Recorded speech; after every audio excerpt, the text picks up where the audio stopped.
Vocês estão quase no internato, então acredito que vou poder contar com a colaboração de vocês em termos de atenção e maturidade, tá bom? Eu sou a professora Paula Albuquerque, eu sou médica, alergologista e imunologista. Conheço algumas carinhas aqui da tutoria do S5 e fui convidada a estar aqui com vocês hoje para que a gente possa conversar sobre alergias na pediatria. O primeiro ponto que eu queria pedir é que o microfone está com problema. E eu acho que vocês devem ter percebido que eu sou um pouco rouca. Então, para mim, não tem problema nenhum a aula sem microfone, mas eu queria muito realmente a colaboração de vocês, tá bom? Bom, essa aula também não é uma aula para especialistas, é uma aula para generalistas da informação.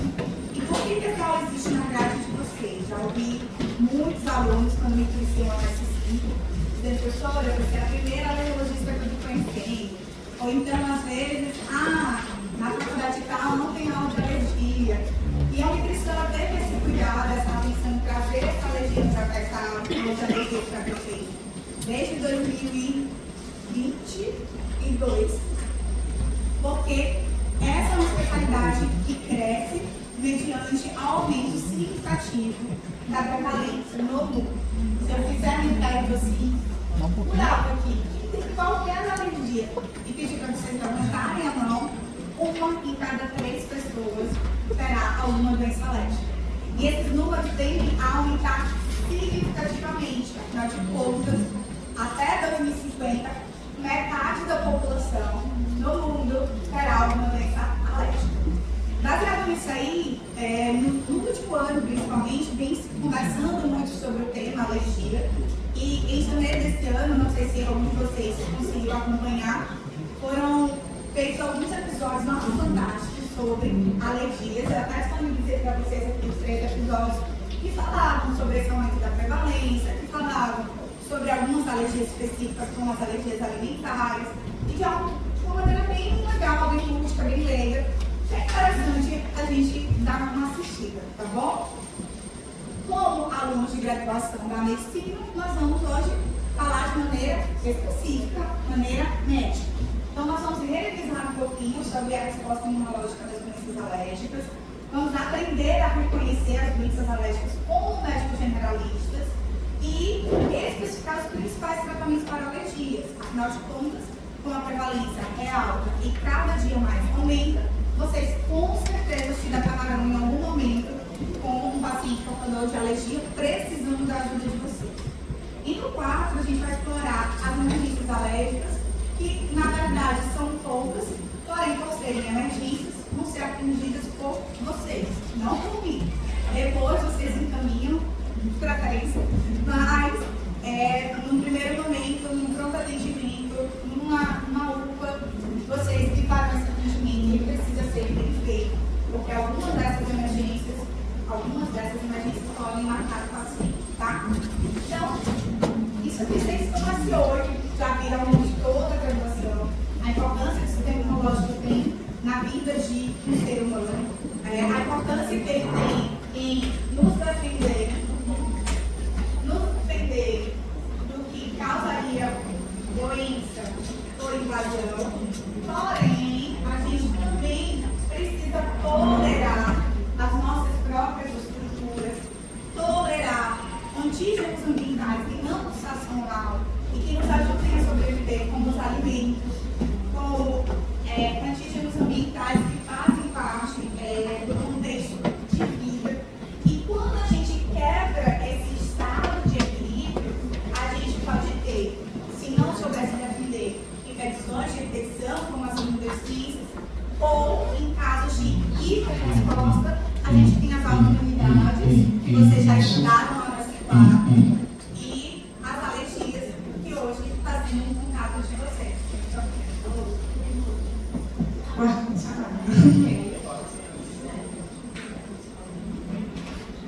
E nesse contexto,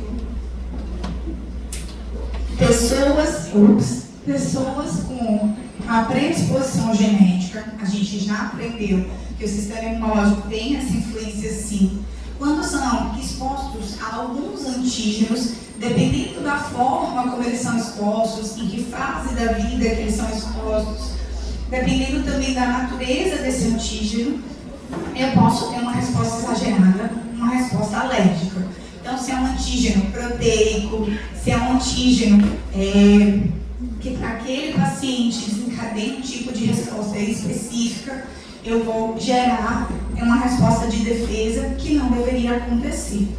Então, aqui é uma lembrança lá dos primeiros semestres, e geralmente eu não costumo cobrar isso aqui é bem especialista, mas eu precisava que vocês relembrassem que o alérgeno, ao entrar em contato com a minha mucosa ou na dermatite com a minha pele, ele vai gerar uma liberação de mediadores inflamatórios que vão desencadear uma resposta imunológica. Só que esse desencadear, ele vai ser exagerado e por uma via que a gente chama de via tipo 2, que vai trazer interleucinas características desse processo alérgico, que é a interleucina tipo 4, a interleucina 13, e que nesse mar de citocinas voltadas para essa resposta tipo 2, eu vou recrutar células que também vão gerar essa resposta exagerada através de LC2, o próprio linfócito T se transformando num TH2, e eles vão estimular, principalmente o TH2 através de L4 e L13, vão estimular que o linfócito B se transforme em plasmócitos produtores de IgE. E esse IgE vai se ligar ao mastócito para, num segundo encontro, eu ter uma resposta mais rápida. Professora, por que você está explicando isso? Porque quando eu entendo a fisiopatologia do que está acontecendo, eu consigo identificar como cuidar do meu paciente. As alergias têm várias outras vias também de perpetuação do processo inflamatório. Mas as principais alergias que nós estudamos e que vamos conversar hoje com os generalistas, elas são de apresentação inicial, um protótipo da reação de Heywood tipo 1, que é essa reação onde o alérgeno, quando é uma molécula alergênica, quando é um antígeno proteico, ao se ligar ao anticorpo da classe G, que foi produzido no encontro anterior, vai gerar uma desgranulação de mastócito, e essa desgranulação liberará a histamina, e a histamina gerará sintomas. Histamina essa que é um vasodilatador, e aí, por vasodilatar, estimular muitas das coisas, muitos dos sinais e sintomas que nós enxergamos. Histamina essa também que tem uma ação nos receptores das terminações nervosas, e isso gera muito prurido, que é uma característica muito comum em algumas doenças alérgicas, em algumas apresentações clínicas de doenças alérgicas. Mas, professora, a gente está nesse âmbito, a gente vai ter que começar de imunobásica, a gente vai ter que relembrar a imunobásica, para que a gente possa conversar agora sobre a clínica das alergias. E aí, hoje, diante de um cenário tão complexo, no sentido de várias possibilidades etiológicas, entidades, na verdade, clínicas dentro do contexto de alergia, nós vamos conversar sobre as 4 principais, por causa realmente de prevalência e de, como eu falei, estarmos numa conversa de generalistas de informação. E essa marcha tópica que eu trouxe para vocês, por muito tempo foi trazida nos livros como algo muito marcante, mas hoje, com esse aumento significativo das alergias, a gente tem visto que existem pacientes que desenvolvem na vida adulta, tem pacientes que têm na infância, depois não tem mais. Não existe uma regra, afinal de contas a gente está falando do sistema imunológico.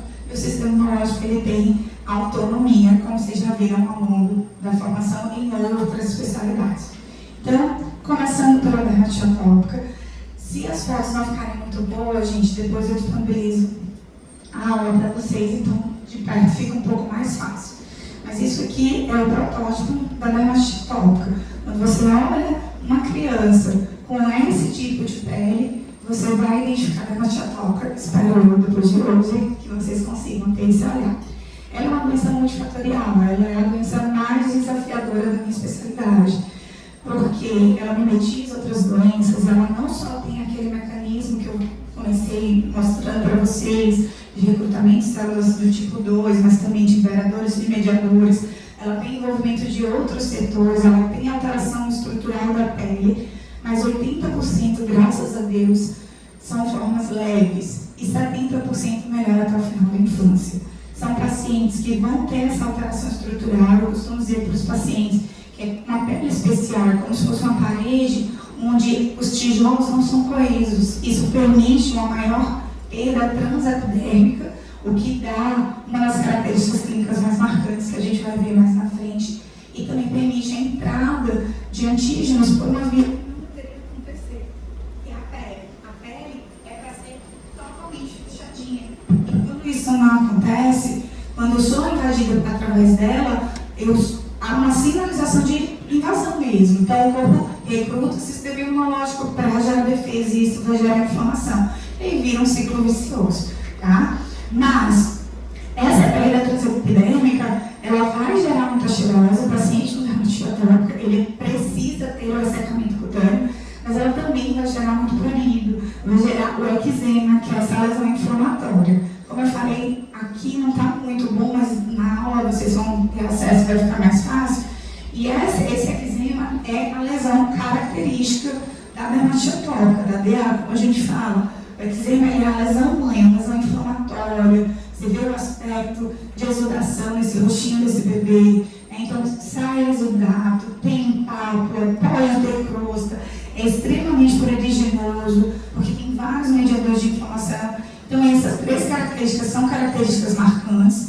E para vocês, precisa lembrar que, porque cai em prova, não em ação, é evidência, que em crianças pequenas é comum o envolvimento da região malar, propondo suco nasolabial. Você vê que a criança tem lesão aqui, aqui e não aqui. Isso é muito característico da dermatite atópica. À medida que a criança vai crescendo e se torna um escolar, um adolescente, as flexuras são os principais locais acometidos, tá? Então a gente vai ter nas dobrinhas, como eles falam, atrás do cotovelo, atrás do joelho. Isso é muito marcante na DA. E isso precisa ser aprendido por vocês, tá? Aqui também tem outros sinais de atopia, que são sinais que não são exclusivos da dermatite atópica, são sinais também de outras doenças, como a prega de meninórgano aqui, que é característica de quem tem rinite, de quem tem dermatite. Mas na dermatite atópica, além desse sinal, a gente também pode ter uma pele com pitiríase alba, que são lesões mais esbranquiçadas, mais hipocrômicas, por causa do ressecamento cutâneo, e também muitas dermatites perioculares. O diagnóstico da dermatite atópica, ele é clínico, tá? Não só a dermatite atópica, a maioria das alergias, o diagnóstico é clínico, e cabe a você, enquanto examinar o seu paciente, diante dos contextos que ele vai trazendo, e diante do exame físico, você identificar a sua doença. O tratamento, ele é um tratamento multidisciplinar, multifocado, mas a base da DA, do tratamento da DA, independente da gravidade, é a hidratação. Porque essa hidratação, ela vai ajudar não só a reestruturar a pele, mas na hora que você reestrutura a pele, você diminui os outros estímulos.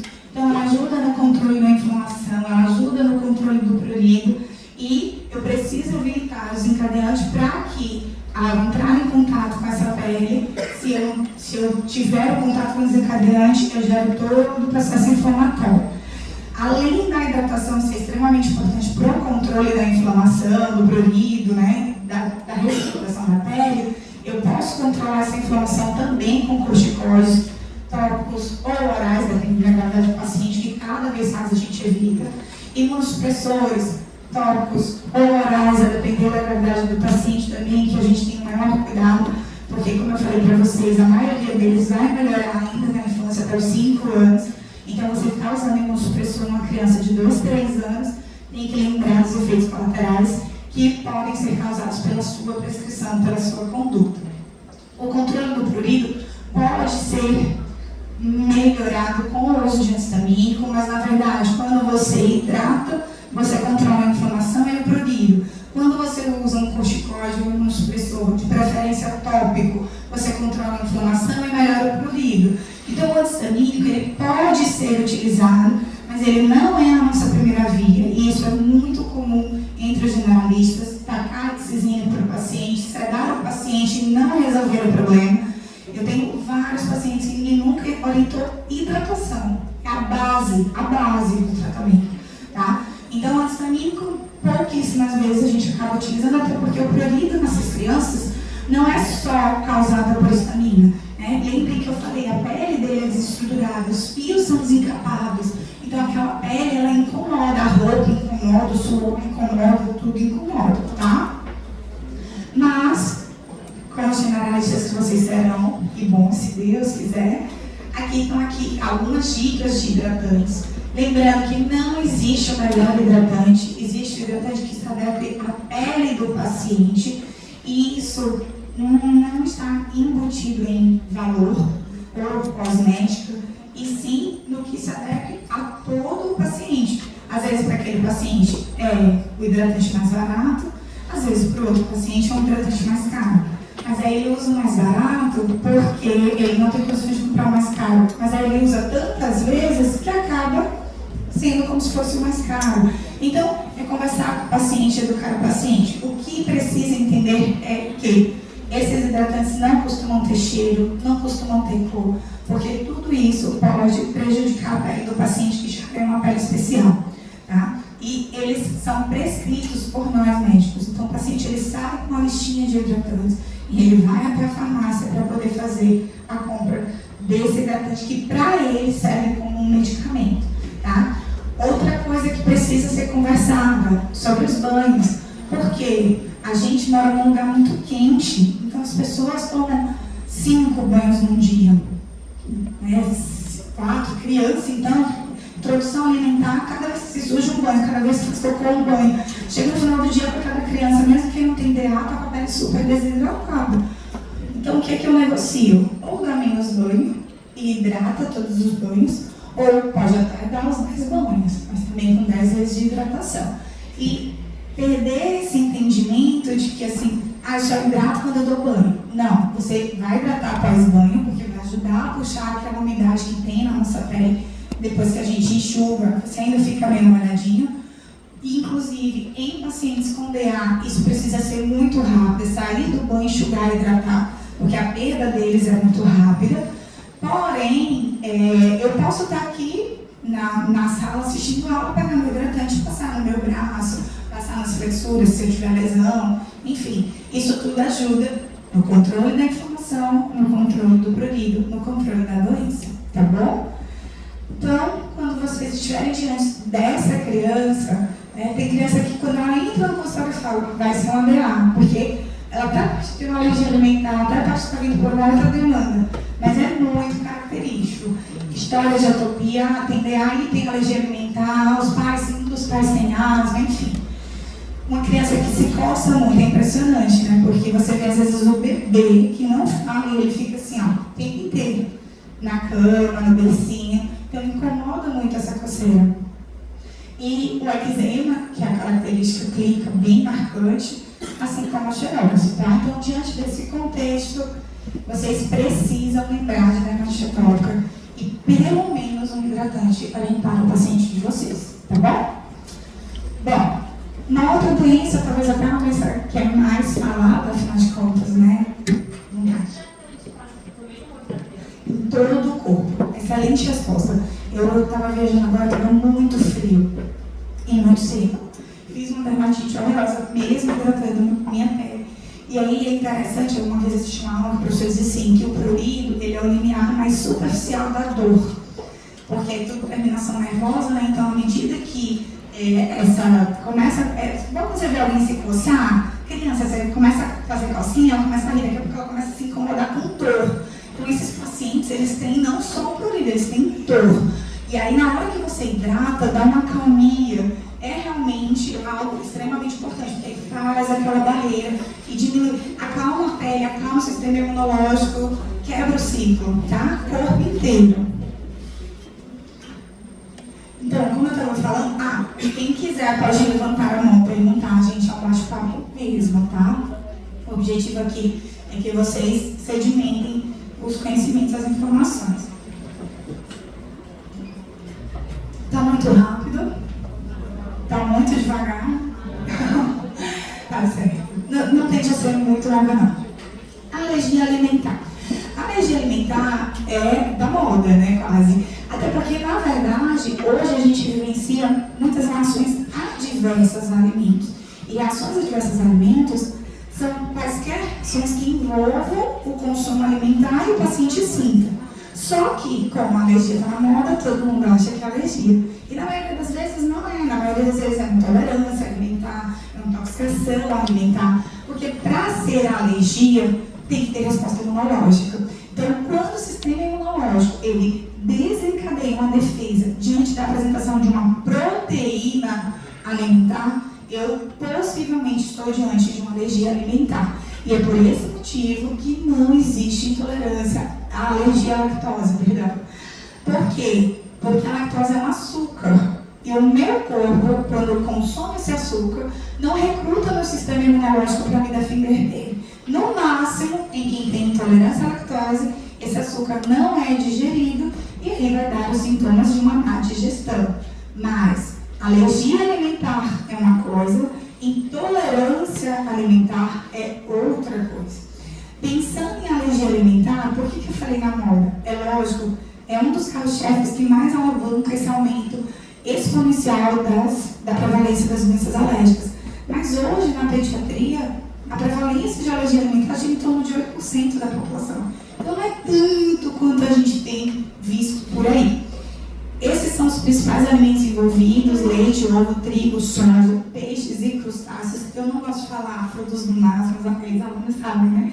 Porque tem muita coisa no mar que não é tão, né? Baleia é do mar, os moluscos são do mar. Então, realmente eu prefiro dizer peixes e crustáceos, amendoim e castanha. Mas na pediatria o carro-chefe, de fato, é o leite, tá?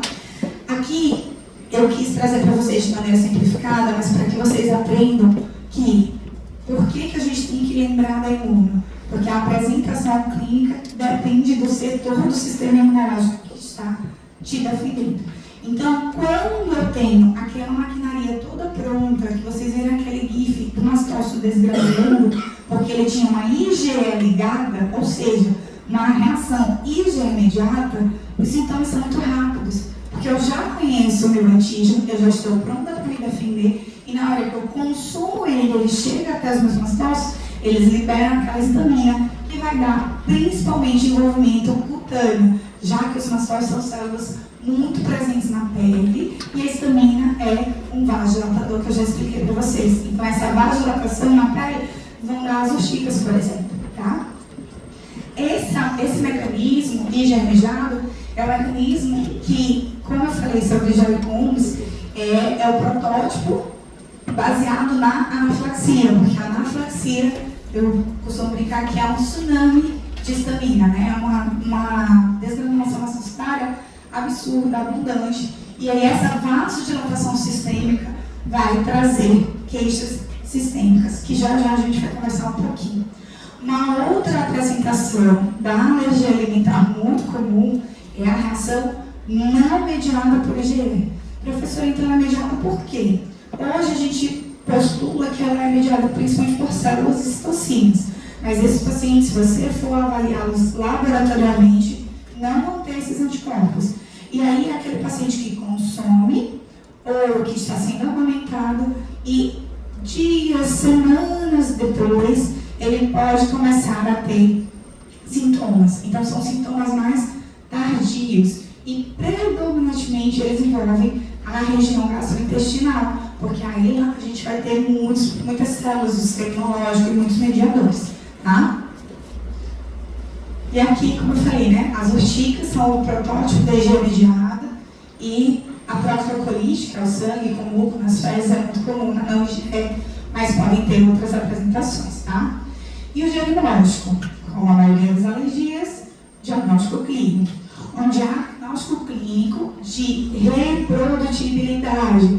Gente, quando a gente toma uma vacina, a gente quer que o nosso sistema imunológico gere o quê? Anticorpos, ou seja, memória, para que num próximo encontro eu não adoeça, eu já saiba me defender. Quando eu desenvolvo uma alergia, eu crio uma memória. Então não existe isso de, às vezes eu como eu tenho, às vezes eu como eu não tenho. É muita seletividade. Quando o paciente fala isso para vocês, opa, alergia mesmo. E quantidade independente. Por quê? As alergias são causadas pelo sistema imunológico. O que o sistema imunológico faz no nosso corpo? De uma maneira, qual é a função principal dele? Defesa.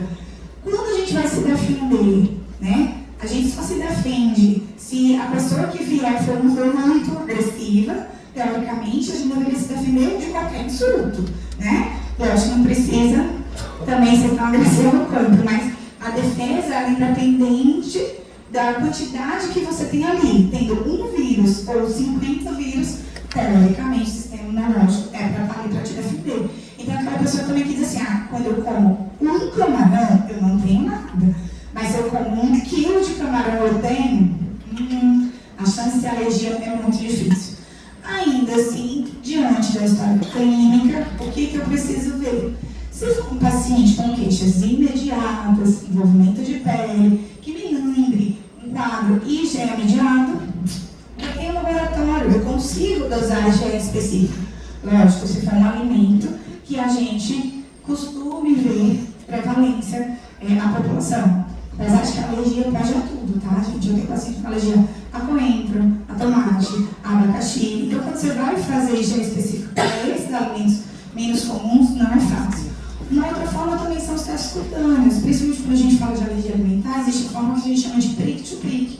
Você prica o alimento e prica a pele do paciente. Se for um mecanismo IgE imediato, espera-se que tenha a reação à pele do paciente. Professora, mas se não for um mecanismo IgE imediato, teste de provocação.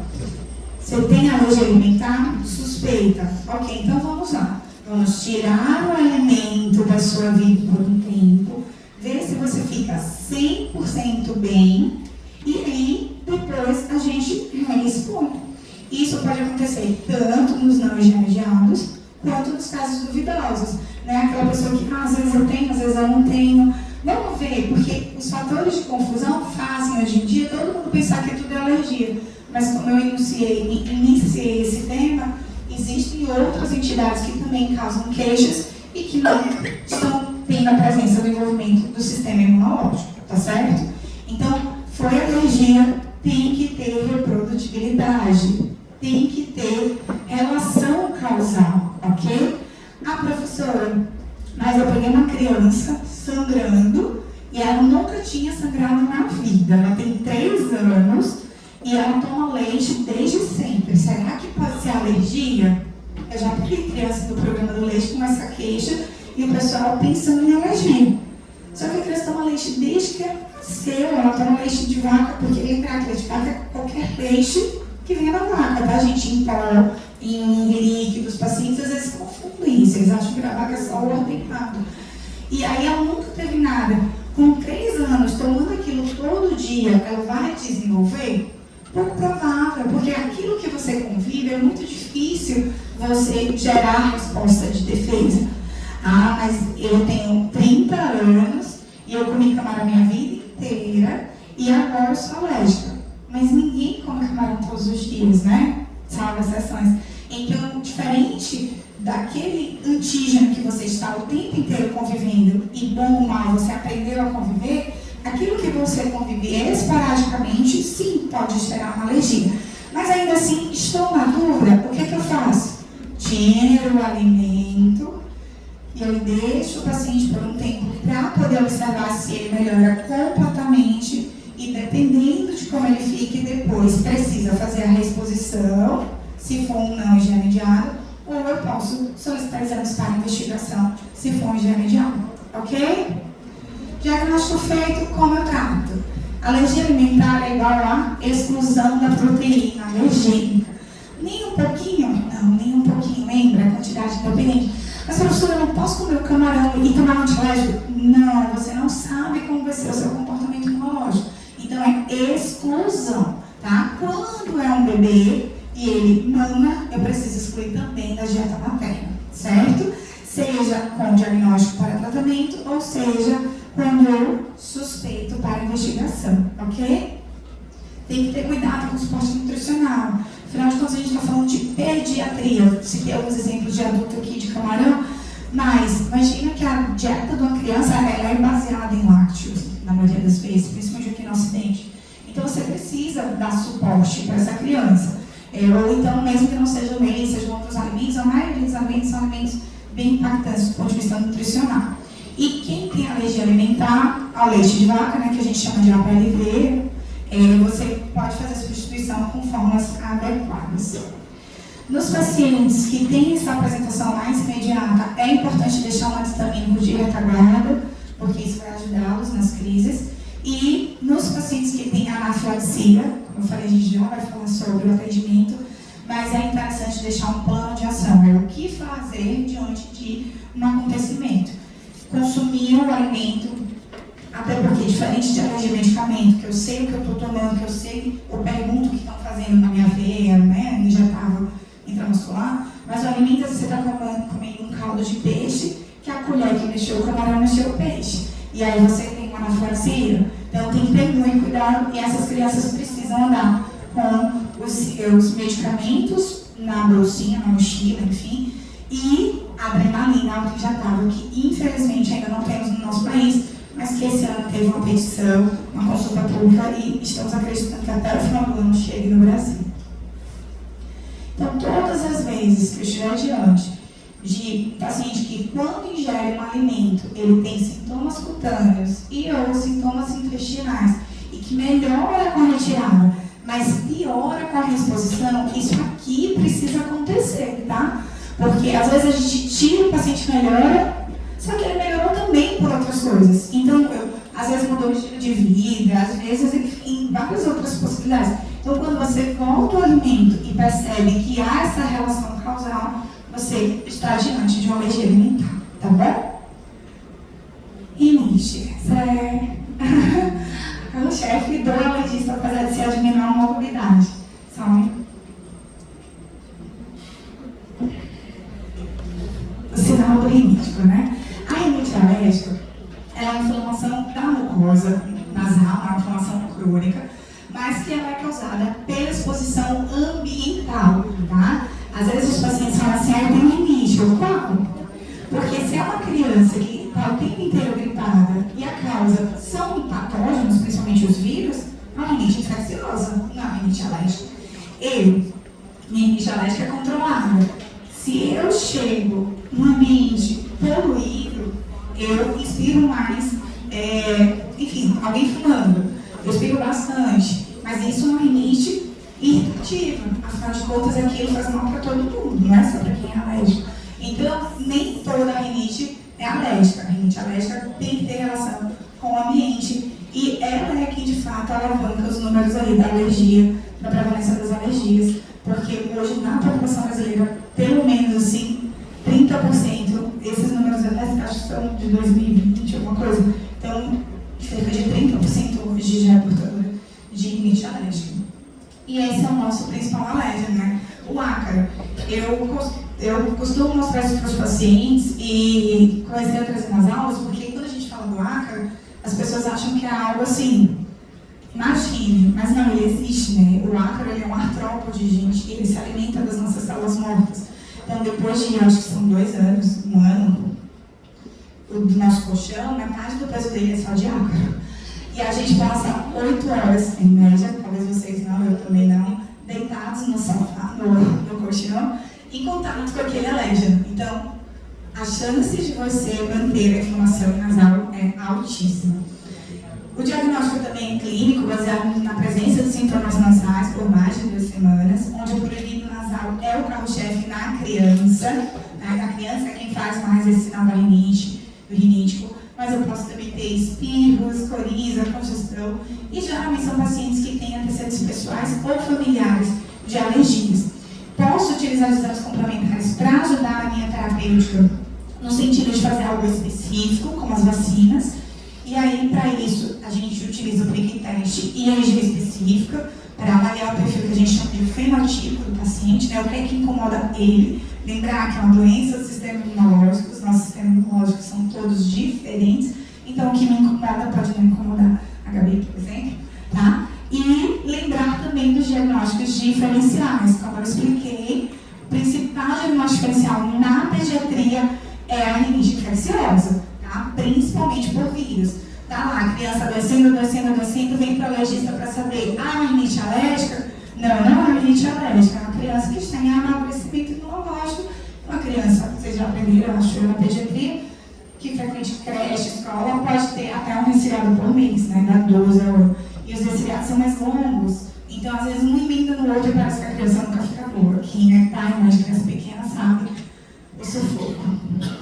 O tratamento da rinite alérgica, ele é baseado num tripé, tá? E esse tripé, ele envolve o controle ambiental, afinal de contas, eu só reajo quando eu encontro, então se eu melhor para o meu ambiente, isso ajuda também a melhorar a inflamação, na farmacoterapia e na imunoterapia. A farmacoterapia são os medicamentos e a imunoterapia são as conhecidas vacinas com alérgenos, que é a menina dos olhos do alergista, que é o que faz realmente mudar a vida de um paciente com rinite alérgica e outras alergias respiratórias como a asma e a rinoconjuntivite.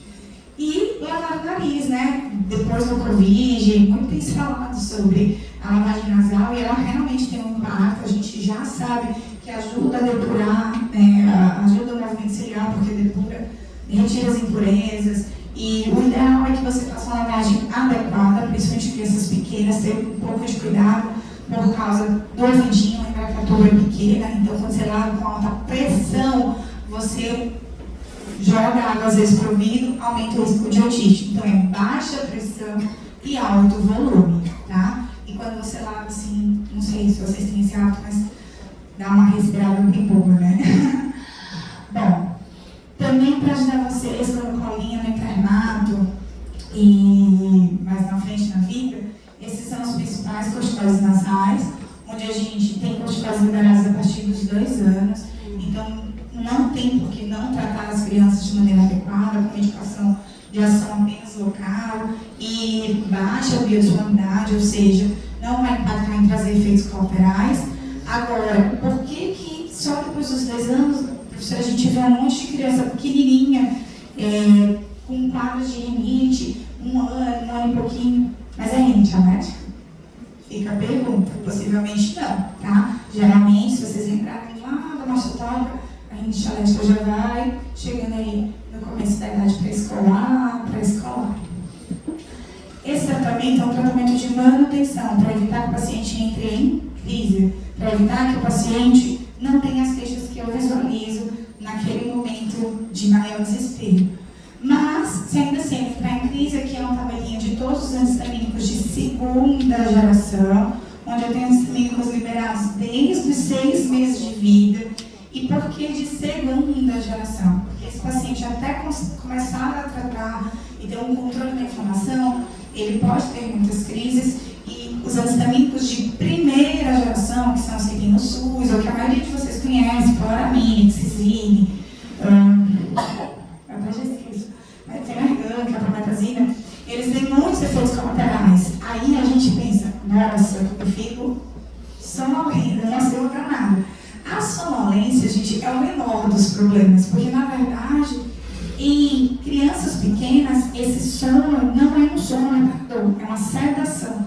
E aí, por eles não entrarem em sono REM, que é o sono reparador, porque eles não aprendem, eles não liberam o hormônio do crescimento, e fora os outros impactos que a gente tem observa, como queixas cardiovasculares, queixas geniturinárias, pacientes idosos, a gente pode investigar um quadro psiquiátrico, então tem que ter muito cuidado com esses antistamínicos de primeira geração. Já os de segunda geração são muito mais seguros, muito mais tranquilos. Tem doenças até que você pode usar doses além da de bula, então vale a pena aprender aí uns 2, 3 nomes, guardar na caixinha e levar para a vida. Todas as vezes que um paciente encontrar vocês com queixas nasais que tenham relação ao ambiente externo, lembrar da rinite alérgica, tá? Asma. Asma, eu não sei se, porque eu cometi essa gafe no semestre passado, vocês já tiveram essa aula? Não é menos mal, mas aí eu me precavi hoje, porque da outra vez eu dei antes da colega, e aí eu não aprofundei para não atrapalhar a aula da colega, então, como eu não sabia, acabei trazendo algumas coisas para vocês a mais. Mas é uma doença cuja a inflamação da via aérea inferior ela é crônica, porém é uma doença extremamente heterogênea. Quanto mais a gente aprende sobre asma, mais a gente sabe que não sabe nada. Né? A gente fala muito da asma alérgica, mas hoje a gente, como especialista, tem asma eosinofílica, asma neutrofílica, a asma via imunidade inata, tem vários fenótipos. Mas para vocês, e principalmente na pediatria, a gente sabe que é o paciente que vai ter uma sibilância recorrente, que é considerado mais de 3 episódios ao ano. Lembrar que nessa idade a gente ainda, inclusive, nem chama de asma, mas eu já chego aí. São pacientes que vão ter sibilância, mas podem ter também, ou não ter sibilância, mas ter taquipneia, ter a sensação de aperto no peito, ter a tosse e ter principalmente a variação do fluxo respiratório. E aí esse é o nosso problema na pediatria, porque a sibilância é o sinal clínico mais comum, mas a variação do fluxo respiratório ela é prejudicada à avaliação por causa da idade, da maturidade em realizar um exame que a gente consiga avaliar essa variação de fluxo. Então, clinicamente, esse espessamento e essa inflamação vão dar as queixas que eu citei, de tosse, sensação de aperto no peito, o sibilo e tudo mais, mas quando eu tenho uma criança lá por volta dos 7, 8 anos, os estudos falam 6, mas na prática, gente, eu começo a treinar meus pacientes aos 6. Com 7, 8 anos, a gente consegue fazer a espirometria e verificar a obstrução ao fluxo aéreo e reversibilidade brônquica. Então, nesse caso, a gente pode chamar de asma porque eu consigo identificar essa variação dos fluxos respiratórios, tá? Mas nos pequenininhos, a gente vai ter um índice preditivo de asma. E aí é quando a gente acredita, a depender da apresentação clínica da criança, que ela vai ser uma futura asmática. Lembrando os critérios maiores, né, que a asma é um dos pais, dermatite atópica diagnosticada por médico, sensibilidade aeroalérgica, e os critérios menores, que é a rinite diagnosticada por médico, rinite alérgica, sibilância sem resfriado, eosinofilia maior que 4%, e aí se eu tenho um critério maior ou 2 menores, aumenta a chance desse paciente ter uma asma no futuro. O tratamento, ele se baseia principalmente no GINA, né, que é a iniciativa global, na GINA, que é a iniciativa global que postula os dados sobre a asma e tudo que a gente pode fazer, mas ela também tem as mesmas características da rinite, que é uma doença de VL. Então, o controle ambiental, a farmacoterapia, a imunoterapia, com o objetivo de manter aquele paciente bem para evitar as crises. É um tratamento que depende da idade. Se vocês tiverem curiosidade de olhar o GINA, você vai ver que tem as tabelas por idade e que ela baseia na pediatria nos corticoides inalados, porque o perfil da criança é um perfil mais inflamatório, tá? O perfil do adulto é que é um perfil mais de espessamento, de broncoconstricção, musculatura. Então, o bronquidilatador vem com um valor muito maior. E é importante tratar as comorbidades, né? Eu costumo dizer para os pacientes que a gente não tem muros dentro da gente. Então, eu tenho uma asma, eu me preocupo com a minha asma, mas eu não trato minha rinite. Aí o sistema imunológico vai estar aqui, gerando inflamação, aí ele chega, não, aqui eu não passo. Não existe isso. Então, um paciente que tem asma e rinite, ele precisa tratar as duas coisas, tá? Mesmo que isso não incomode ele. E aí, para não cometer a gafe que eu falei do semestre passado, eu trouxe aqui para vocês revisarem, para vocês já tiverem essa aula, o guia para o tratamento das crianças, né? Hoje a gente tem várias medicações disponíveis para o tratamento desses futuros asmáticos ou desses sibilantes recorrentes. E lembrar que crianças, que na verdade são adolescentes, né? Então a partir dos 12 anos, a gente tem um perfil parecido com o dos adultos. E aí, por isso, são pacientes que vão usar os corticoides inalados e broncodilatadores para manutenção e resgate, tá? Então, o formoterol aqui, ó, que a gente vê, quando necessário, tanto no STEP 1 quanto no 2, ou contínuo no STEP 3, com o quando necessário, que a gente chama de terapia MART, que é a proatividade do paciente, isso aí é a partir dos 12 anos também, tá? Então, ficar atento, ok? E lembrar que paciente que não está controlando, paciente grave, manda para o especialista, como eu falei. Terapia de asma hoje é uma das que mais evoluciona, assim, e muita gente ainda morre por asma, infelizmente, principalmente no nosso país. Todas as vezes que essa criança tem uma história pessoal de atopia ou pais asmáticos, e ela sibila, ou ela tem dispneia, ou ela tosse, ou tem sintomas noturnos de exercícios, vamos lembrar da asma, tá bom? Gente, dúvidas? Não mesmo? Tranquilo? Vou dar 5 minutinhos para água, banheiro e tudo mais, a gente volta. A segunda parte ela é bem mais curtinha, é bem para as emergências, mas é interessante esse tempinho para vocês. Exatos, favor do dia, mas prometo que vai ser curtinha mesmo. Espero que seja de grande valia para quem sabe fazer o atendimento, eu acho que é 90% do pessoal quando forma. Mas, enfim, é uma parte bem interessante aqui para vocês. E só para falar de algum, que as tabelinhas, gente, que eu passei de dose e tudo, é para criança, tá? Então, por exemplo, deixa eu voltar aqui. Enfim, aquela de antistamínico para criança, eu tirei a parte de adulto, tá? Eu acho que eu tirei a parte de adulto. Então, vamos lá, vamos falar sobre urgências em alergologia. Eu costumo também comentar, eu adoro me especializar, depois quem quiser tirar dúvidas, às vezes no WhatsApp, adoro conversar sobre. E é uma especialidade muito dinâmica, porque é uma especialidade que envolve o sistema neurológico, cada pessoa tem a sua forma de apresentar a sua alergia, e só existem 2 urgências, 3, principais em alergologia, onde o paciente precisa ir para o pronto atendimento, então ele chega para a gente depois, de maneira letiva. Mas este é o motivo de eu estar aqui hoje para poder conversar um pouquinho com vocês sobre anafilaxia. A anafilaxia é uma doença extremamente grave, extremamente fatal, e para facilitar a vida dos generalistas, a Organização Mundial de Alergia em 2020 revisitou o diagnóstico e postulou novos critérios para realmente aumentar a sensibilidade desse diagnóstico, para facilitar a vida do médico emergencista.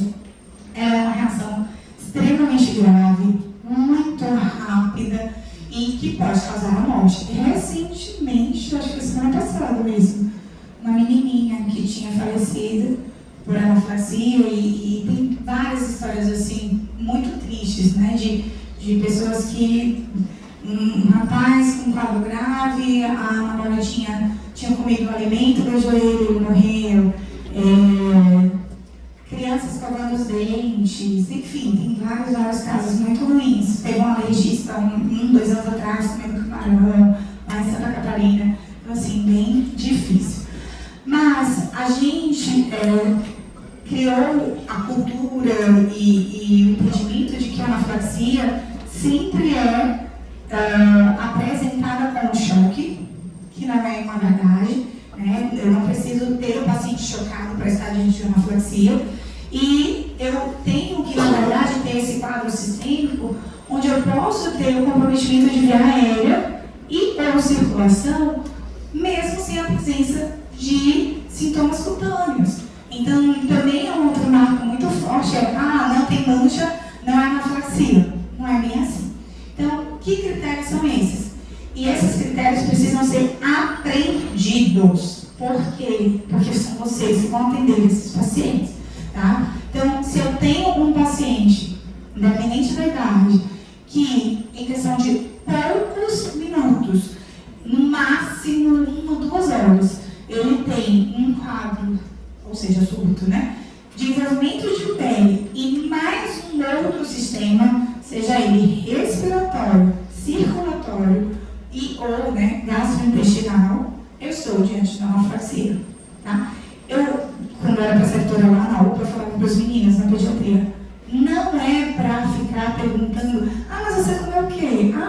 Gente, anafilaxia é emergência. O que vocês fazem quando o paciente chega parado? Vocês ficam perguntando, como foi? O que eu... Não, né? Vocês, ABCDE, bota o paciente na emergência, vai pegar acesso, via aérea primeiro, tal.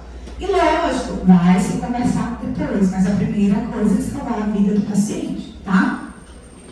O outro critério, que é o que foi revisitado, ele é importante porque, como não há envolvimento cutâneo, então não há ausência de lesões típicas da pele, é um paciente que é sabidamente alérgico e subitamente ele fez uma hipotensão, ou broncoespasmo, ou envolvimento laríngeo. A envolvimento laríngeo é a rouquidão, a afonia, né? Porque às vezes o paciente fala assim, eu estou sentindo um aperto na garganta. Aí você chega e ele está saturando bem. Você ausculta e ele está bem. Às vezes pode ser que é só uma informação. Você não vai liberar. Mas aquilo sozinho não seria uma anafilaxia, tá certo? Agora se ele diz, eu tenho alergia a camarão, eu comi camarão, e eu estou sentindo um aperto na garganta, e ele começa a tossir, até que prova o contrário de anafilaxia, tá bom? Ok? Está escrito, foi falado, se Deus quiser, aprendido. Mas aprendido a diagnosticar e a tratar. Diante de uma anafilaxia, o tratamento é a adrenalina intramuscular. Eu vou repetir de novo, é a adrenalina intramuscular. E eu vou repetir a terceira vez, é a adrenalina intramuscular. Para não acontecer o que aconteceu mês passado, que eu fui responder um parecer de uma anafilaxia. Num hospital grande aqui dessa cidade, um menino, durante a infusão de quimioterápico, e o plantonista fez adrenalina subcutânea. Ou seja, é uma anafilaxia adrenalina intramuscular. Exceção. O paciente anafilático que parou. Porque o paciente parado é um paciente parado. Não importa a causa da parada. E na parada, a adrenalina é endovenosa. Vocês sabem, né? Ok? Fora isso, adrenalina intramuscular. Ah, professor, mas o paciente ele vai fazer corticoide. Gente, corticoide, o pico de ação, né, ele começa a ter ação em alguns minutos, mas o pico em 3, 4 horas. Quem está numa anafilaxia não tem 3, 4 horas, a pessoa está morrendo. Lembre, a sonamhistamina é uma vasodilatação sistêmica. Eu não tenho que usar antistamínico para bloquear a resposta da histamina. Eu tenho que voltar o tônus vascular. Eu preciso dessa adrenalina circulando.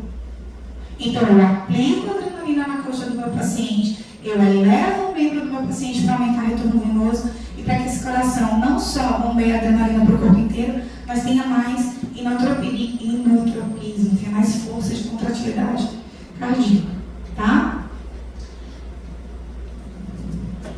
Esse paciente, além da adrenalina intramuscular, vai fazer as outras medicações e aí você pode fazer depois, quando o paciente já estiver estabilizado, corticoide para evitar uma reação de segunda fase, né, que a gente chama de reação bimodal, que é rara, mas acontece. O antistamínico para ajudar também no processo, mas depois, a principal coisa, a primeira coisa, a sua grande atitude vai ser a adrenalina intramuscular. E vai observar o paciente por 8 horas. Gente, um paciente grave, quando ele sai do campo de gravidade, você já libera? Eu acho, espero que não, mas eu já vi muito paciente cerebral.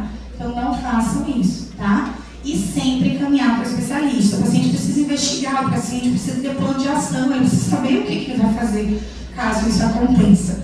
Não tirem as conclusões de vocês. Recentemente eu atendi uma paciente de anafilaxia perioperatória, eu faço muita parte de remédio. E aí ela veio para mim da MEAC, com o pessoal dizendo que tinha sido a succinilcolina. Toda a evolução eu peço para o atuário para fazer a revisão do que vai ser investigado, succinilcolina. Quando eu pego a ficha anestésica dela, tinha bem umas 8 medicações. Quando a gente fez a investigação, não era succinilcolina. Tá? Era o glucurone. E aí, se ela fosse para uma outra cirurgia e usasse o glucurone para fazer uma anafilaxia de novo? Porque tinham inferido que tinha sido a succinilcolina. Tá bom?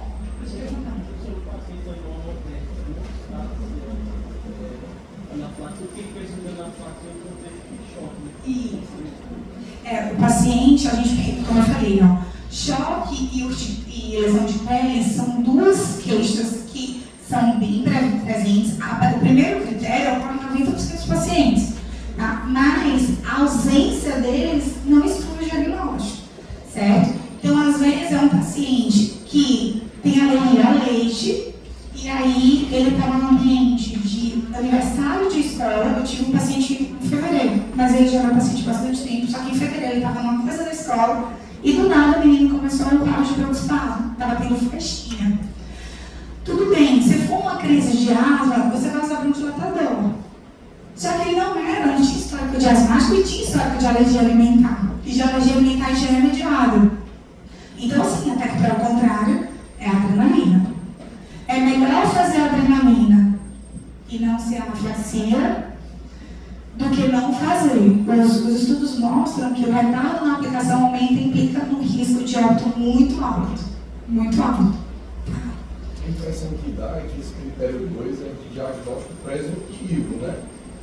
Você não tem ainda as manifestações da anafilaxia propriamente dita, mas você presume que o paciente está tendo uma reação, né? Não, ele tem as manifestações da anafilaxia propriamente dita, porque na verdade a anafilaxia ela é um comprometimento sistêmico e você comprometer órgão nobre é um comprometimento sistêmico.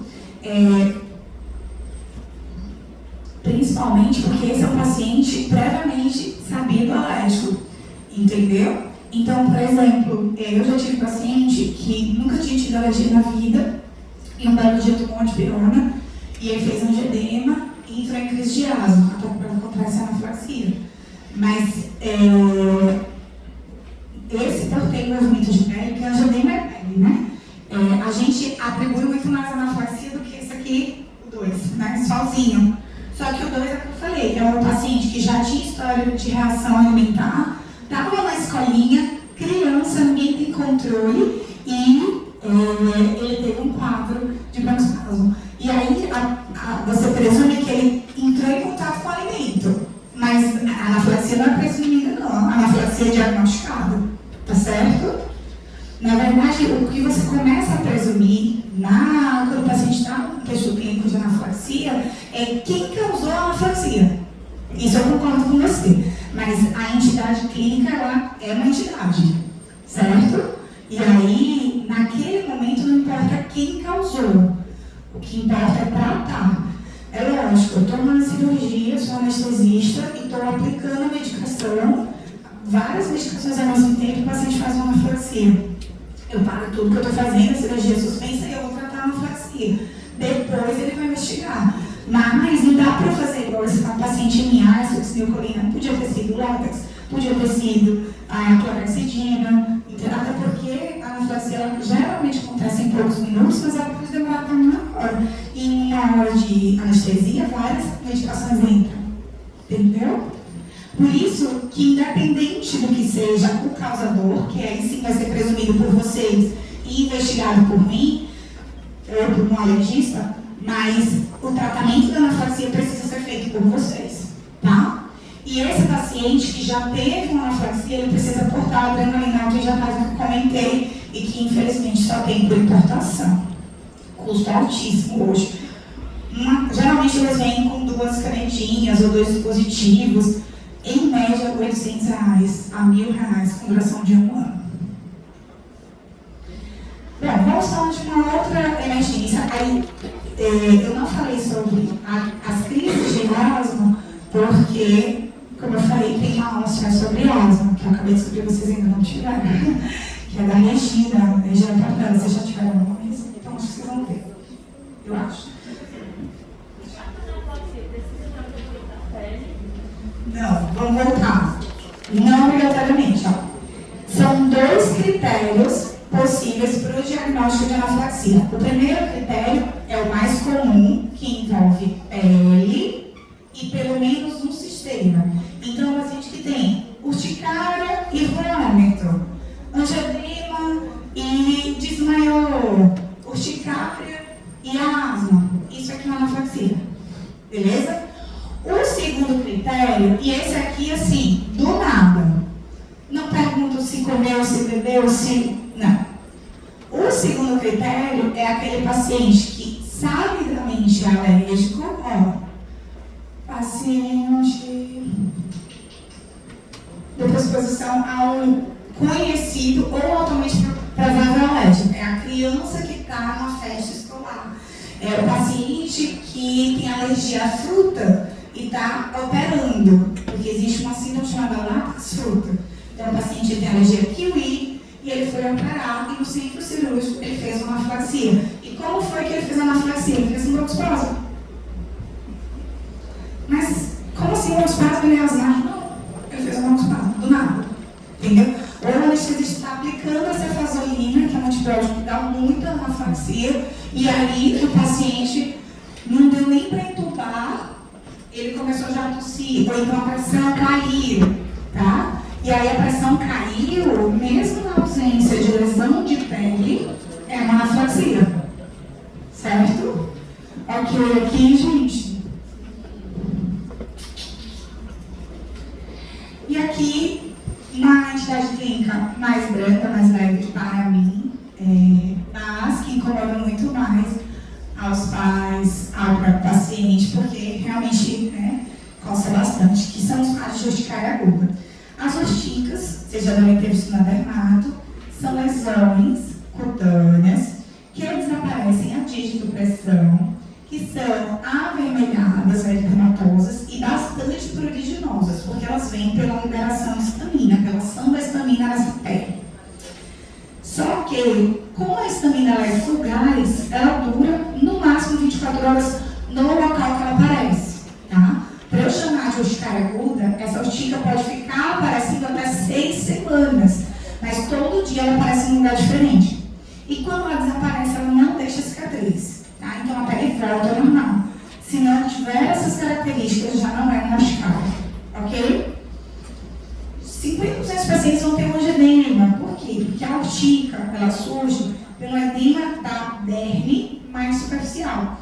Quando a histamina age nos vasos da derme mais profunda, no subcutâneo, aí gera esse edema, que é o angedema. Qual é o nosso grande desafio aqui? Boa parte dessas crianças vão ter as suas urticárias associadas à ingestão de alimentos e medicamentos. A gente falou de alergia alimentar, citei na anafilaxia alguns exemplos de anafilaxia a medicamento e tudo mais. A gente falou na anafilaxia muito de urticária, muito de pele. Porém, essa não é uma conduta interessante. Por quê? Porque mais de 50% das crianças, quando estão tendo uma urticária, essa urtica de causa infecciosa. Por que conversar sobre isso é importante? Porque é algo muito comum diante de um urticário. Vocês, eu conto uma história, eu estou com meu esposo há 12 anos, eu vou fazer 13 anos, ele é médico. E aí um dia a gente estava no carro, alguém me ligou, estava no viva voz, aí a pessoa Paulinha, minha filha está cheia de lesão de pele, isso aqui, aí ele faz, quem já viu meu? Ah, só queria matar ela está doente? Está com febre? Está tossindo? Por quê? Porque a principal causa de urticária aguda não é alergia, gente, é infecção. Lembrem, o sistema imunológico é um só. E o mastócito, ele existe no nosso corpo para nos defender. Quando ele está gerando um quadro de alergia, é um desvio de conduta, é um desequilíbrio. O comum é defender de patógenos. Tá? Então, se você prestar uma atenção, principal diagnóstico diferencial da rinite alérgica, rinite infecciosa. Principal causa de descompensação de asma, infecção de via aérea. Lesão de pele também. A principal causa de urticária aguda na infância é infecção. E aí eu sugiro a vocês que tiverem interesse em fazer a leitura sobre esse guia prático de urticária aguda, bem interessante, que fala sobre adulto, fala sobre criança, inclusive acesso aberto, e nesse documento ele fala que a principal causa desses casos de urticária em pacientes pediátricos são as infecções. Eu tenho muito paciente filho de médico que chega desesperado no consultório, e aí você acalma, tem um padrão totalmente diferente da alergia, porque o paciente que tem, por exemplo, uma urticária para alergia alimentar, a não ser que ele não identificou o alimento, ele não vai ficar tendo urticária 3 semanas. Ninguém come a mesma coisa todos os dias, Então, assim, não faz o mesmo sentido. A alergia não dá febre. Então, começa a enfraquecer aquela hipótese e realmente juntar a prevalência com os aspectos clínicos para poder identificar. tá? O tratamento é baseado em tratamento de novo de segunda geração, aquela tabelinha que eu mostrei para vocês. E esses de segunda geração são tão seguros que em urticária a gente pode usar até 4 vezes a dose de bula, tá? Então é uma licença científica, não é nem prática, é científica mesmo, faz parte do nosso guideline, de que paciente em quadro de urticária aguda e crônica também, mas é outra entidade, eu posso fazer esse uso. Se é uma criança que está muito incomodada, tem angedema, está tendo um quadro infeccioso importante, você pode às vezes usar o corticoide para dar essa acalmada no sistema imunológico. E paciência, tá? Paciência, porque na maioria das vezes criança não cronifica. Que aí quando cronifica é que o negócio dá trabalho, não por uma questão de gravidade, mas de temporalidade mesmo. Bom, eu trouxe esse exemplo de prova, né? Essa é uma questão que caiu lá atrás em prova. E aí, para vocês verem que tudo foi conversado, tá? É um paciente de 3 anos que vai para a UPA por causa dessas lesões cutâneas, eritema-pruriginosas há 10 dias, que não responde ao uso de antistamínico de primeira geração, a pessoa está usando de primeira geração. No momento, sem outras queixas, relata término de cefalexina para tratamento de infecção do trato urinário há 10 dias, ou seja, ela ainda não está tomando antibiótico. Tem 10 dias que ela parou. E ainda afirma que a criança consome proteína do leite de vaca diariamente desde 9 meses, só que ela tem 3 anos. Nesse contexto, o que é que nós temos? Uma urticária por alergia ao medicamento, é porque saiu muito, não sei o que não sei no final, mas enfim, qual era o tratamento? Antistamínico de segunda geração. É uma urticária por alergia alimentar, e o tratamento antistamínico de segunda geração. É uma dermatite, o tratamento antistamínico de segunda geração e hidratação. É uma urticária infecciosa, e o tratamento antistamínico de segunda geração. Ou é uma urticária por alergia ao medicamento e o tratamento é corticoide. Quem acha que é a letra A? Quem acha que é a letra B? Quem acha que é a letra C? Letra B e letra E. A resposta é a letra B.